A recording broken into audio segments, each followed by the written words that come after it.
Since the dawn of humanity, generations have looked to the sky in wonder and envy of the birds that soar above. With imagination and innovation, humanity took flight, and there's no intention of coming down anytime soon. In Clackamas County, aviation is an under-the-radar pastime. Over the years, private and public airstrips have come and gone, but there remain a few humble locations throughout the county, each lined with hangars that share stories of passion, ingenuity, and commerce. Locations like these are preserving the possibilities for future pilots and anyone who looks to the sky and thinks, "I want to be there."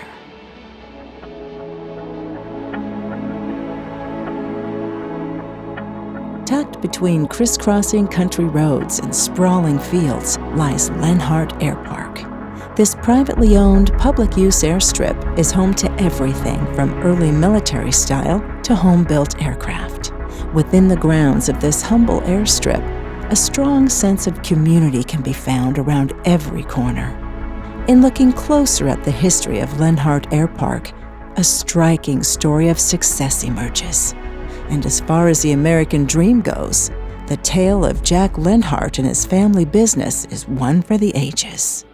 He did what he wanted to do and enjoyed his whole life, flying. Whenever Dad would say, "Get your coat, we're going out to dinner," we never knew if it was going to be hopping in a car or hopping in a plane. He had me flying the airplane, and I had my hands on the control wheel, and he said, "Glenn, bring your nose up." So I put my finger in my nose and I pushed up. And he looked over at me and saw what I was doing, and he started laughing. And then he went ahead and showed me what he meant by that. That's the one thing that stands out quite a bit. Working with Jack was a experience all in itself. You never knew what he was going to come home with. One of the gals that was the secretary out here, every time she'd come to work, she'd look in the checkbook to see if there was a check missing.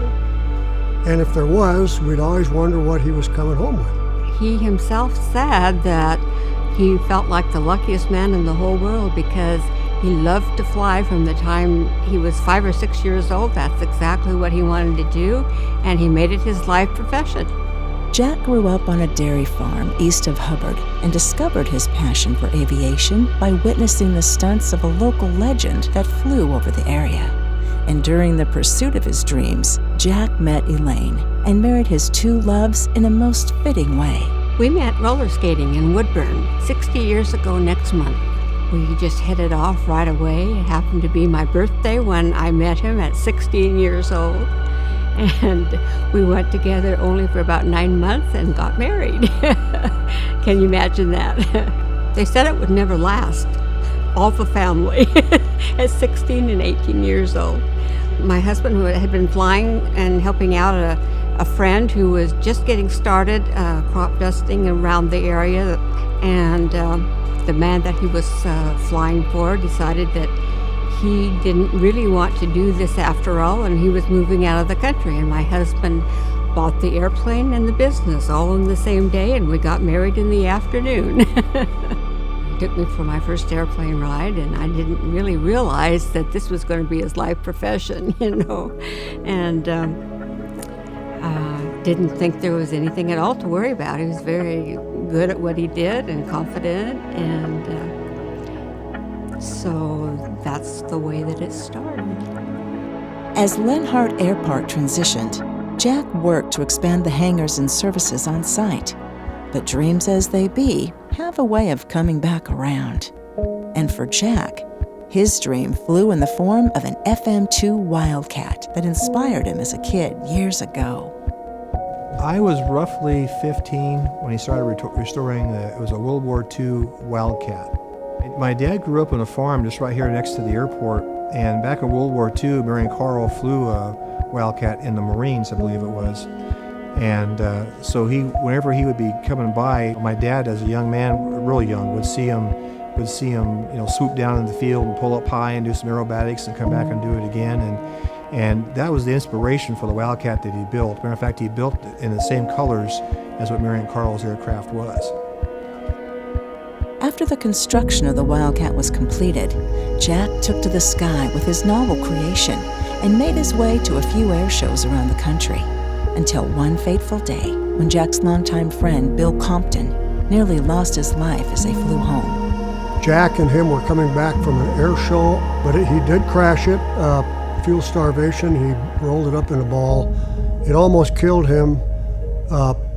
So at that point in time, I think Jack decided that the airplane was worth so much money, his Wildcat, that he tried to sell it at that point in time instead of flying it much more.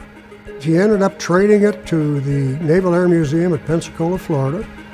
And then he asked the Pensacola people what else they wanted. And they said, well, we're getting a lot of folks through the museum from the Korea and Vietnam War era. And that was a helicopter. Both of those were really helicopter wars. And we need old helicopters. So that's how basically Jack got started in the restoration business.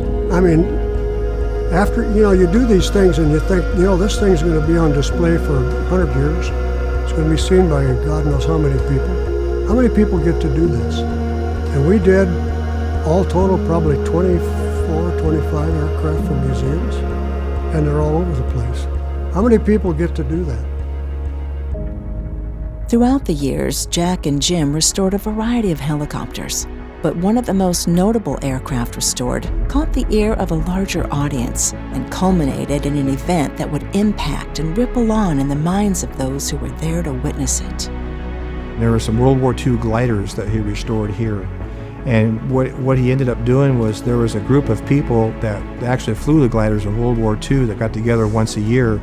And so they came out and had one of their get-togethers here with the glider they had restored. When we presented the gliders, there was like 600 people on the field, including the pilots and their wives. When we opened the doors and pulled the fuselages out, these guys, we saw tears in their eyes. We had pilots out here that flew 3 and 4 missions with these things. And it was a death sentence, basically. And the small arms fire, even from a .45 pistol, would go through the fabric and hit these guys. A lot of them died. But it was very emotional for us, plus the pilots.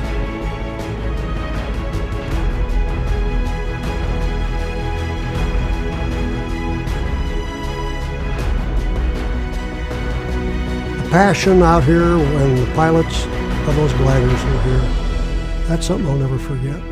Never forget. As the world and industry changed over the years, rural airstrips had to adapt and evolve into something more. As the crop dusting trade began to taper off, airports like Lenhardt's began to develop into tight-knit communities, attracting pilots and craftsmen whose passion for aviation remains vibrant now more than ever. It's a very good feeling, feeling like my husband and myself, our job was well done, seeing my children running the airport today. But his main thing was he wanted to have an airport where people could come and have fun. There's places around where you have corporate jets and business flying, but he wanted to have an airport that had a laid-back atmosphere where people could fly old airplanes if they wanted to. They didn't have to be real super expensive. They could just be something fun to fly, and the fun flying is what he tried to promote. And so those are the kind of people that he invited to come here. Just basic fun flying. Here in the Willamette Valley, we're one of the very few places that people can actually use the grass runway. It's kind of a novelty anymore. A lot of instructors from other airports like to come over and bring students in here and use our grass runway for practice. And you can go wherever you want to go. And some days you might just want to look out over the countryside. And other days you might think, I want to attempt to land at a new airport that I'm not familiar with, just for the challenge of it. This airport's a bit of an enigma because it's privately owned but public use. People come by and they go, wow, where's this been? Everybody that's on the airport is here for the same reason. We love aviation. It's about having fun, about doing it safely, and it's just a great group of people to be around. And that's kind of a dying thing in this day and age. And to find an airport like this is just fantastic. You know, when you fly in the morning or in the evening, the sun sets and sun rises, there's things that I've seen that you can't describe it.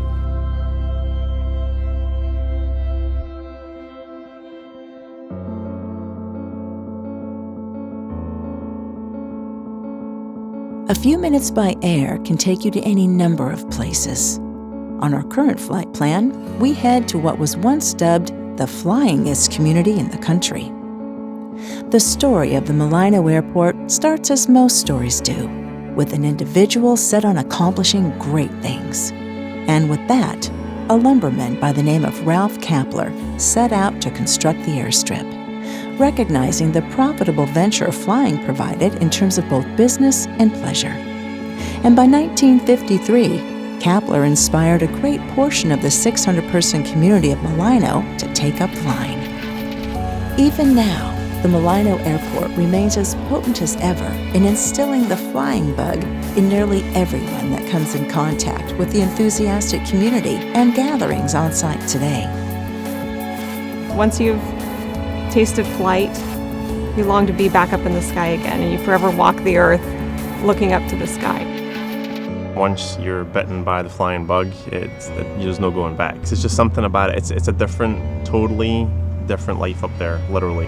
And what a way to kind of break up the week if you get 20 minutes to go fly and you're flying over trees. It's surreal sometimes. You have to kind of pinch yourself when you're flying. Even 6 years later, we still have this, wow, we were just up there, Mm-hmm. A lot of people have this perspective that only rich people are flying, and it's really not the case at all. It's not a rich person's sport. Anybody can fly, There's plenty of people that don't own airplanes that are in flying clubs, and it's just like any other hobby. It's going to cost a certain amount, but if it's a passion and a desire, it's remarkable,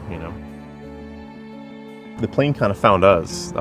We weren't quite ready for an airplane yet, but we wanted something that had 2 sets of controls, something could camp under the wing, something that had a really good engine, which is something it's like buying a car. You gotta make sure you're not gonna have an engine that's gonna go on you. The price of the plane can be the cost of the repair on the engine. Yeah, we identify our plane by the tail number in the air, but we did give our plane a name, because it's almost part of our family. His name is Clyde, after Clyde Cessna, the founder of Cessna. Just about every pilot that's learned to fly to be a commercial pilot started with something like this, So these are what they call basic trainers to help commercial pilots get their ticket to go on for a career in flying airplanes. My favorite part about flying is you get to see the world from a different perspective.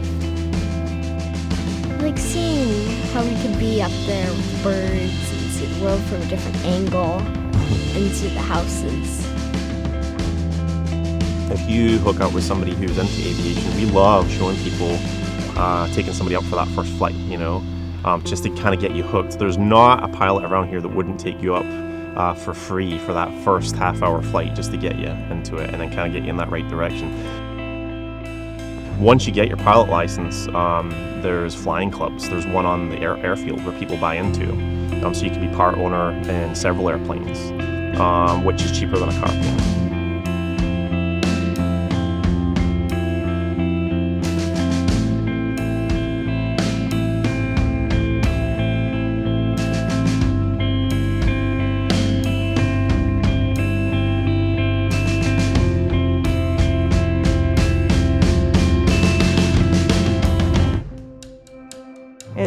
It's nice that airports have stayed relevant, from 50 years ago until today. When Mulino started, it was a grass strip. A lot of these airports started out for people doing crop dusting, and there's not a lot of crop dusting anymore, but it's neat how airports have stayed relevant. They've evolved into being an airstrip where people learn to fly, and a lot of airports do events. The Mulino has the pancake breakfast, and they've been doing that every year for longer than we've been here. It's almost like a historic event in Mulino to be able to come to the pancake breakfast. It brings cars, it brings airplanes. It's just to bring the pilots together and have an opportunity, someplace to go fly into, and then sit around and talk about your flight. So, a lot of people say that, the reason why they move to a town is for the education. Well, that's important, but we gotta live in a town where there's an airport. And that sense of community is a 10, With the Pacific Northwest Skydiving Center attracting enthusiasts from across the country, fun jumpers and thrill seekers alike fall from the sky regularly.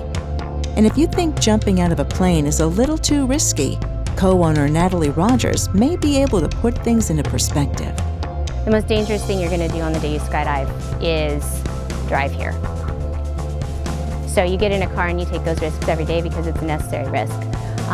It's far more risky than getting out of an airplane. All risks aside, it's always nice to be able to shock yourself back to life when need arises. And for Natalie, that first skydiving experience marked a turning point for her. And chances are, it can do the same for you.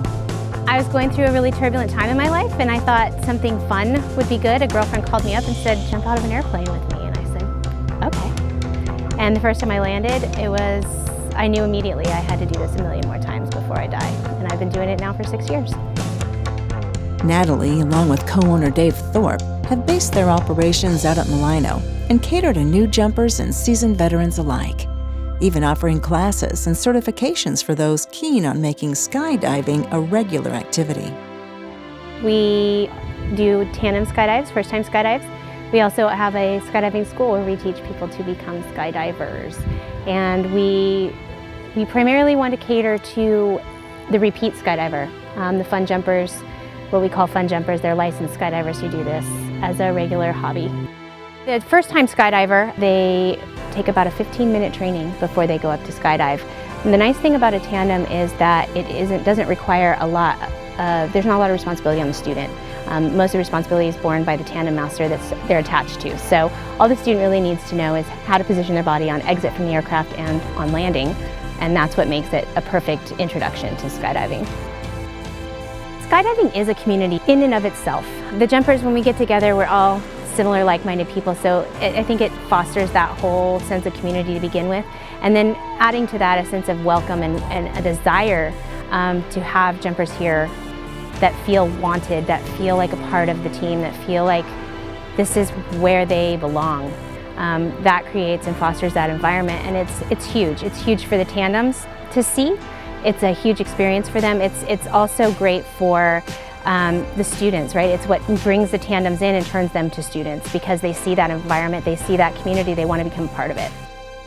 On top of an easygoing experience for first-time jumpers and the multitude of benefits in being a regular, P&W Skydiving also hosts large-scale jumping events that bring new and old experienced and avid jumpers together from all over for a weekend jam-packed with jumpers.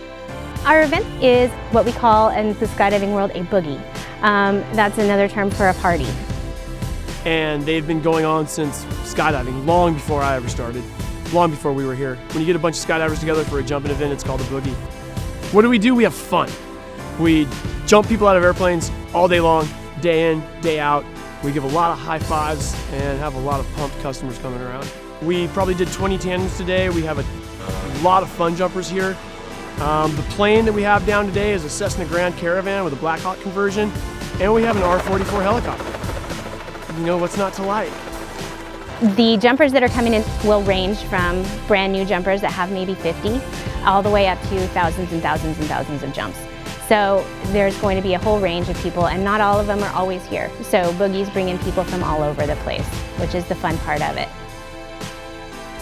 What don't we like about skydiving? Exactly. Our family time. Family love. It's super fun. Doesn't matter if we're doing a two-way or last weekend we did a 164-way. Boom! World record holder. World record. So it doesn't matter what you're doing, it's just fun. Okay. All good. It's skydiving. It never gets old.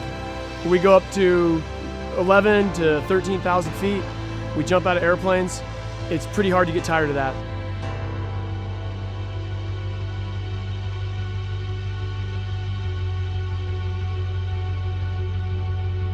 Above and across Clackamas County, aviation remains a spirited pastime for those with the passion and desire to pursue it. Even then, access to the sky these days has never been easier. And with the communities one can find bustling away between hangars when you visit these airfields, speaks volumes to the wonder that has remained airborne over so many years. If you're looking for a flight over the Willamette Valley, you can find a friendly pilot willing to introduce you to the region. If you're interested in building your own plane, one of the largest kit manufacturers in the area makes it easier than ever.